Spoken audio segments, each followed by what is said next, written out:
I just, I know I'm part of it, so I hope it doesn't sound immodest if I say I just think it's a really exciting show.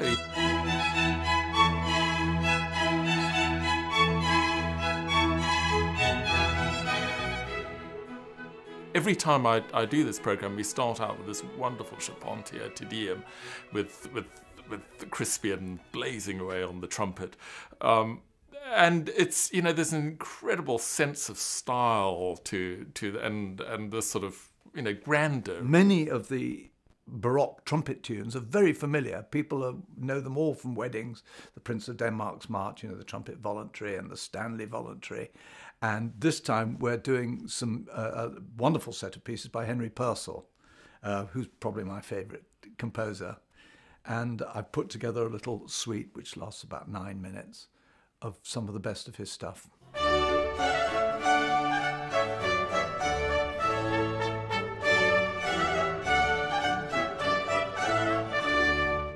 Four Seasons by Candlelight has been going for quite a few years now.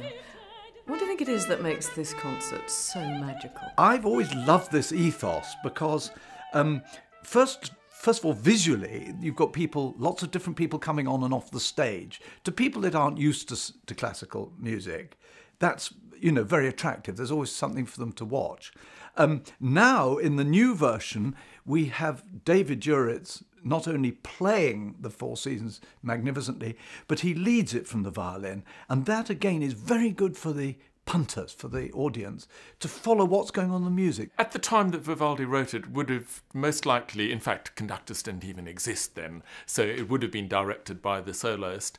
I've played the Four Seasons a great many times with conductors and without conductors, and while it's very nice to have a good conductor to work with, there's a sort of immediacy to directing the orchestra yourself, because you can, if you get an idea, you can just, you can act on it immediately and the orchestra responds, and it just makes for a very, very exciting performance.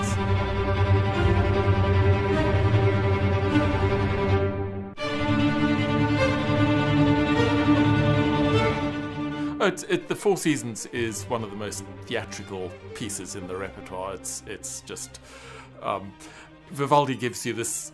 It's like a sort of canvas that you've got all sorts of ideas, and in fact, in the score, he writes in that one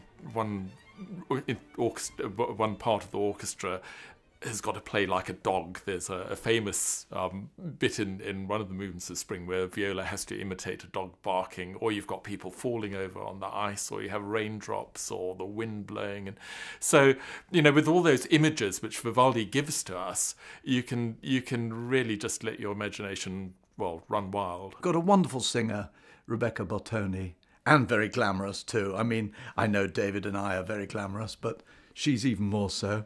And of course, we're all done up in costume, which makes it rather fun. And I imagine that you don't often get to play with a singer as a trumpeter. Curiously enough, I do, because I've made a speciality of it. I've been very, very lucky. I've worked with some of the world's greatest singers, like Dame Kiri Tekuana. I have specialised playing the trumpet, not too loudly. That was the art in the olden days. One of the things I always wish about this tour is that we could actually bring the audience backstage with us, because, the costumes look wonderful, but I really think they bring something else, because the musicians, you put your wig on and you put all these clothes on. The clothes are incredibly flamboyant, and you can almost see, as the orchestra are getting ready, everyone, their personalities just become a little bit more flamboyant. And I think that actually does really translate into the play. And it's in a candlelit style setting, so it looks exactly right for the period. And then, of course, we're playing all this beautiful, beautiful, easily accessible music of great variety.